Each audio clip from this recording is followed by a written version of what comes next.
Battle of Vicksburg.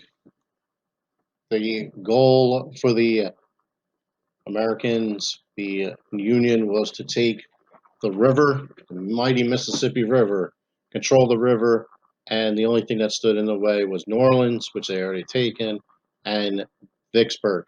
This battle is more of a siege. Now, if you know anything about history, a siege is just when you surround a castle or a town, and you stand on the outside and you bombard them, you choke them off, and don't allow them to leave. Which by choking them, you're letting them train their supplies. If you look at the dates, it's from May 18th to July 4th, 1863. So in Vicksburg, Mississippi, the Union General Ulysses S. Grant, some useless knowledge. His first name is actually Hiram. His middle name is Ulysses. The S is made up, right? It was a typo or some sort at West Point, and his last name is Grant. So it's actually Hiram Ulysses Grant. The Confederate John C. Pemberton is the general. During this time, there were over 4,800 casualties, but there are also 29,000 Confederates that surrendered. So major Union victory. So now they own and dominate the Mississippi River. Which takes us to, at the end of that, on July 4th, we go to July 1st, backdated 2 days. We have the Battle of Gettysburg. It's the turning point of the Civil War when Robert E. Lee decides he is going to take his forces, the Army of Virginia, Northern Virginia, and cross into the north. And he doesn't find the ground that he wants to fight on. And instead, the Union wins the high ground, places that are cemented in history like Little Round Top, Seminary Ridge. They're all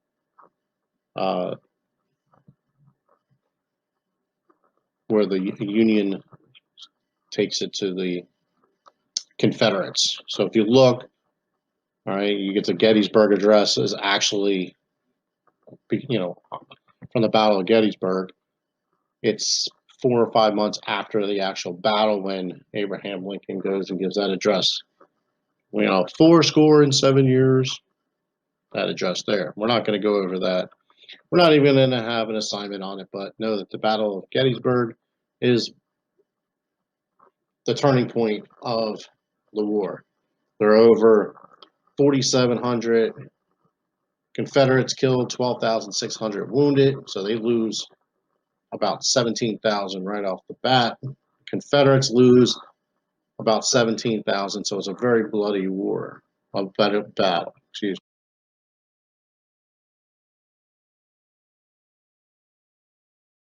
me. Sir, half my men are down. Most of the rest are wounded. The left is too thin, sir. How are we fixed for ammunition? It's almost gone. Sir, we're running out. We don't have much left to shoot with. Some of the boys got nothing at all. Sir, what do we do for ammunition? Sir, my boys have picked up Brent muskets and they're firing back with them. Sir, we ought to pull out. No, we can't do that. We can't hold them again, sir. You know that. Well, if we don't, they go on by and over the hill and the whole flank caves in. Sir, here they come. Well, we can't run away. If we stay here, we can't shoot. So let's fix bayonets. We'll have the advantage of moving down the hill. They gotta be tired, the Revs. They gotta be close to the end if we are. So fix bayonets. Ellis, you take the left wing, I'll take the right. I want a right wheel forward of the whole regiment. What, you mean charge? Yes, but here's what we do. We're going to charge swinging down the hill. Just like we pulled back to this left side of the regiment, now we're going to swing it down. We swing like a door. We're going to sweep them down the hill just as they come up. Understand? Does everybody understand? Yes, sir. Okay, Ellis, you take the left wing, and when I give the command, I want the whole regiment to go forward, swinging down to the right. All right, sir. Fine. Move.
Right wheel.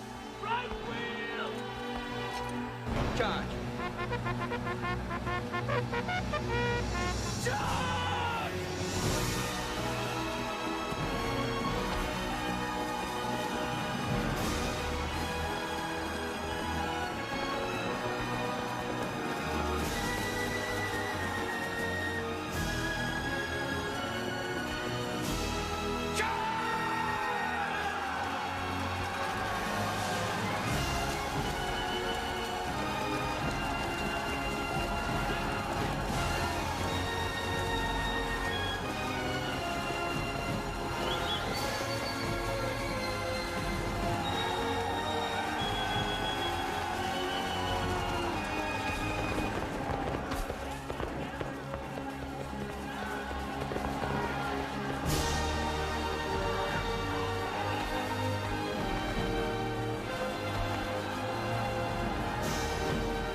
sends his compliments and says that if the troops he had the honor to command this day could not take that position, all hell can Try and take it.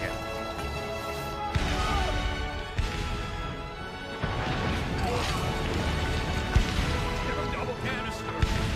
That's it, Cushy. Double canister.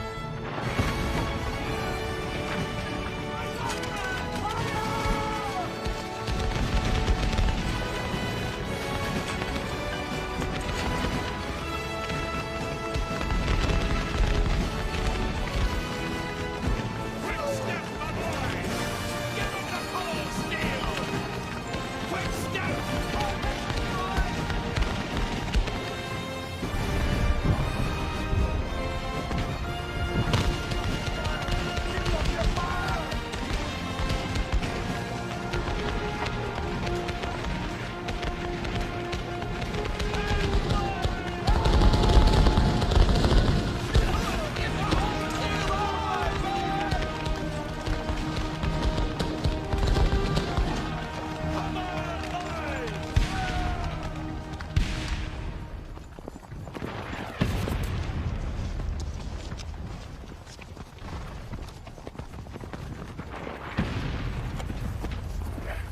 Take that to General Longstreet quick as you can. With my compliments. Damn, Nathan, come.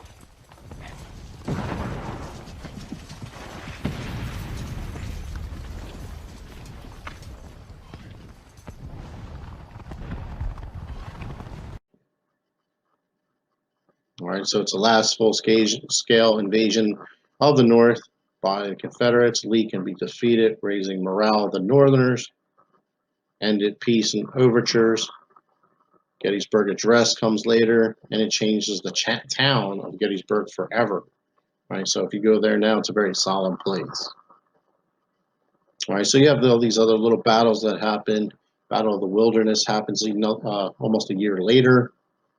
All right, Ulysses S. Grant is now in charge. All right, Union, lose another 14,000 people in this battle. Another 9,000, 10,000 Confederates. It's a draw, but the Union lose more forces, and Grant didn't retreat, which Abraham Lincoln loves because he had all these generals before Ulysses S. Grant that wanted to run and flee.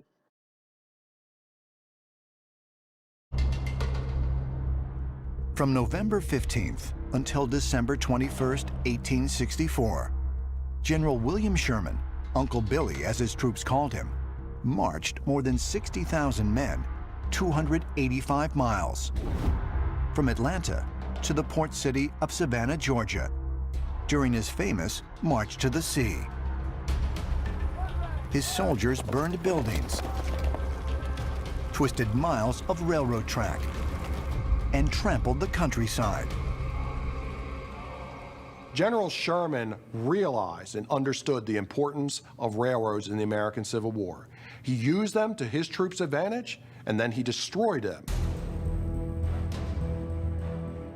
Typically, the destruction of rails by heating them under fires and then putting them around trees became known throughout the South as Sherman bow ties. The Civil War started as a sort of quaint, almost genteel war where the fighting was really between the armies. By 1864, the war had completely changed. Civilians were now fair game, as Sherman proved as he moved through the South.